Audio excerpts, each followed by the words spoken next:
Hey everybody, welcome to Week 9 recap of fantasy football. We're just going to go through this quick like we always do. And look at that. 3 wins in a row. How about that? Beating my Maria. 91-82. Very close, but we pulled out the win even though we didn't get 100. A lot of low scores this week, I think. A lot of people didn't hit 100, it felt like.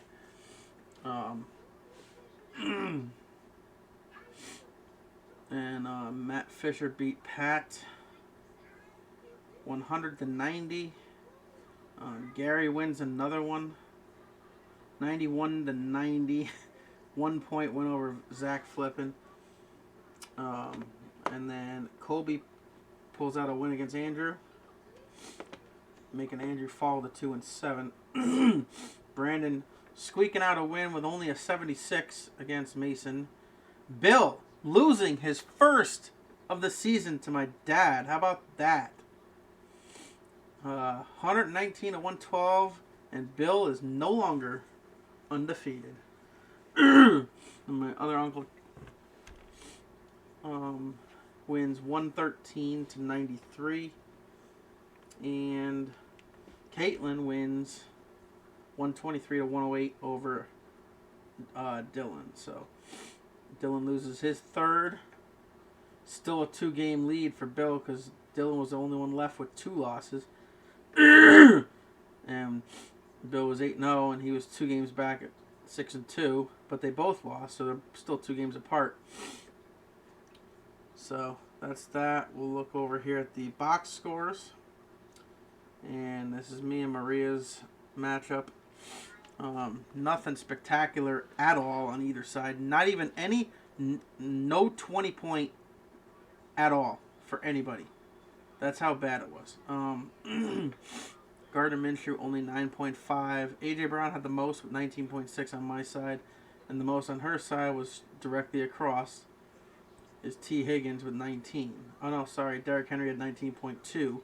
Thursday night at the Steelers-Titans game that we were at. She had Derrick Henry going, and I had DeAndre Hopkins going. I only came out with 10.5. She came out of the week with 19.2 on that, or out of the day, I should say.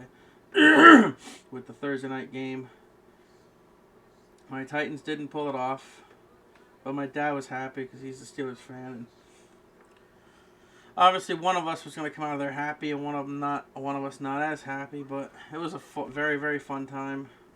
Got to go to the Hall of Fame Thursday morning.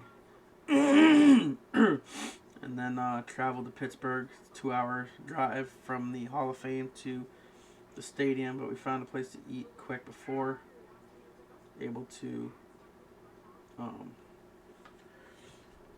get to the game in time, and got some pictures down on, the section 100, field level almost, before we went up to our seats. It was fun. I enjoyed it. My first NFL game, somehow, believe it or not. Mario! And then, so that's that, and I had 3 people on the bye. She had 2. A lot of people on the bye. Even on the bench, nobody scored anything. Sorry, I was wrong. Noah Brown would have had 27.3 for me, but no, I had him on my bench. Awesome, huh? So that was that. Over here with the highest on Matt Fisher's side was 29.6. Highest on Pat's side was 20.62. Taysom Hill. Which is crazy considering he doesn't, I don't feel like he plays that much, but yet he got 20.62.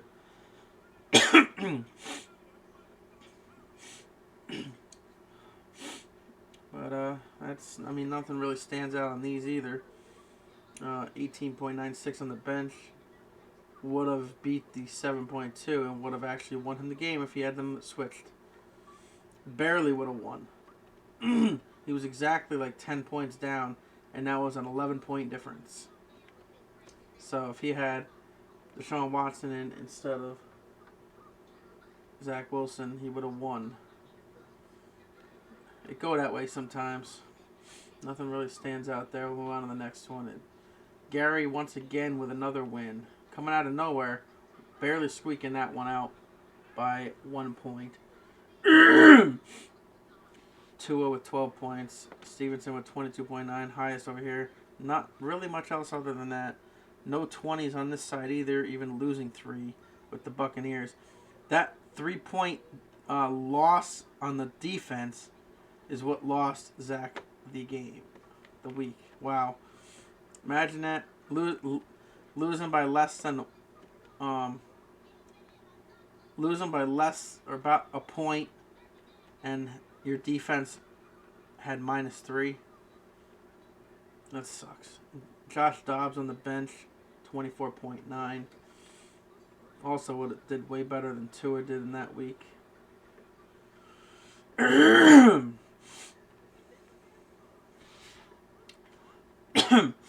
Well, anyway, moving on to the next one. Colby's team showed up a little bit this time again. Had 3 people over 20. 22.6 for Diggs, 22 for Ferguson, 21 for Josh Jacobs. And on the other side, not much at all. Andrew forgot to swap him out, and most likely would have lost anyway. Oh, never mind. He had a kicker not in either.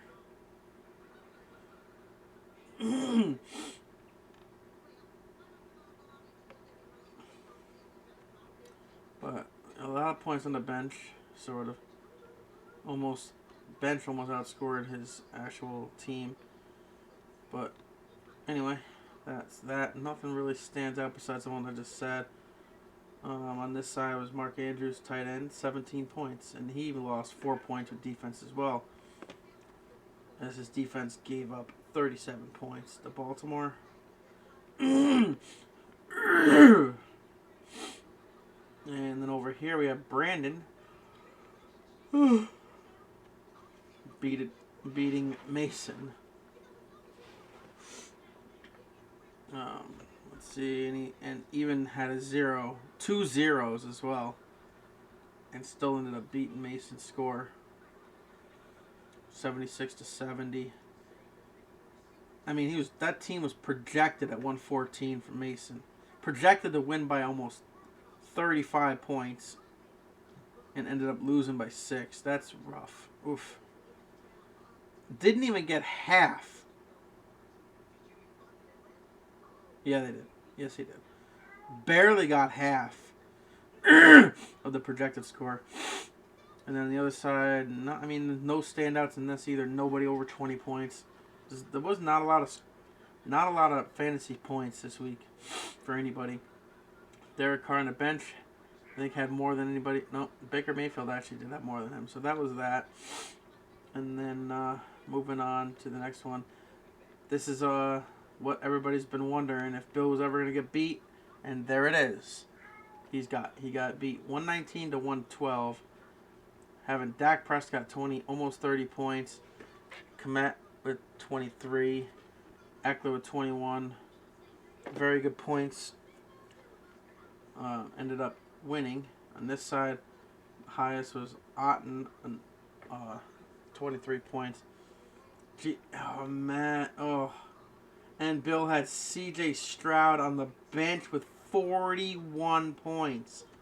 I did not even notice that before. Ouch, that hurts. C.J. Stroud, 41.8 points. That hurts. Oof. Man, that's rough. Anyway, that's pretty much all the standouts. The highest point score on this entire matchup was on the bench for Bill. So that hurts. I didn't realize that. Oh my God, that's a lot of points for a quarterback. That might be the highest for a quarterback this year. I don't know if I ever seen a quarterback over 40 yet this season in that 39-37 win over Tampa. Move on here. We got 2 more to show. Chuck with the W. CD Lamb 28. Amari Cooper 24.9. Joe Burrow 22. 2 zeros over here. That's 14 points or 15 points right there. That ended up being 0. Still was within the 15 points of the projected. Dicker the kicker with 11 points. And the Browns defense even gets 23 points. But 2 people on the team could not score any points at all. And that cost them the win.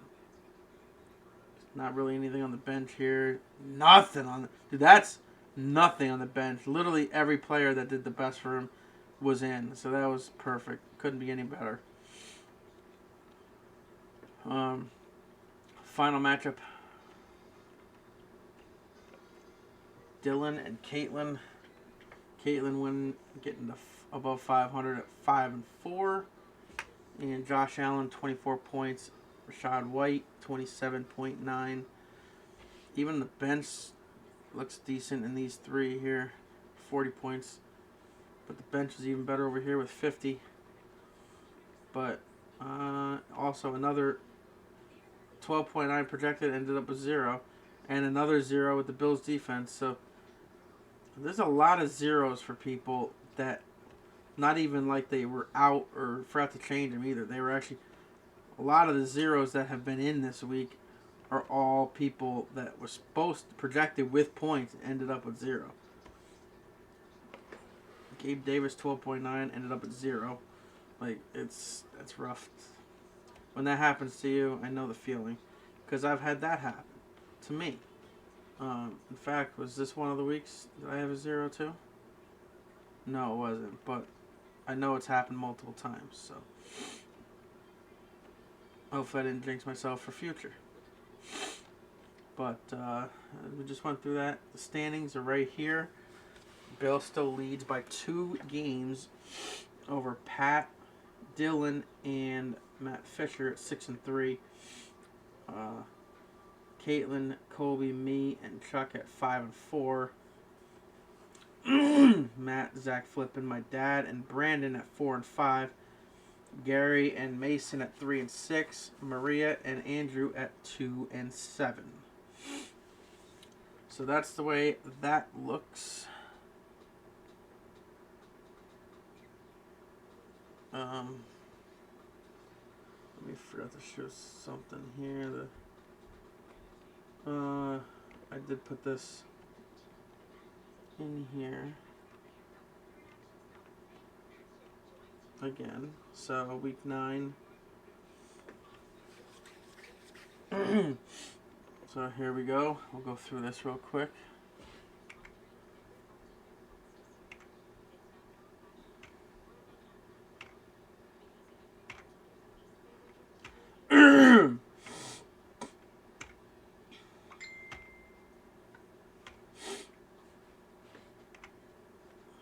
I already went through them, didn't I?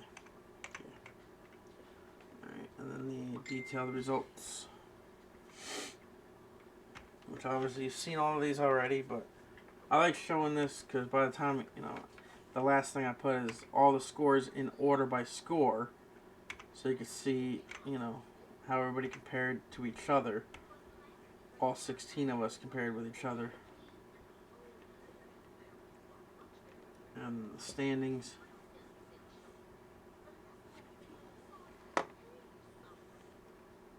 And then the top 16 scores. So the highest scorer this week was Caitlin with 123. My dad with 119. Colby with 116. Chuck 113. The highest loser was Bill with 112. Dylan with 108 also was a losing score. Matt Fisher with 100. So not that many hundreds. And even so, only 123 was the highest. A lot of 90s. Andrew, Gary, myself. I had the second lowest winning score, and Brandon's 3 scores from the bottom, but ended up being lucky facing one of the 2 that had a lower score than him. So that's the luck of the draw sometimes. I've been on the wrong end of that multiple times in many seasons. So, but that's the way it goes, and we'll see you in the next week's Week 10 recap next Wednesday. We'll see you later, and thanks for watching.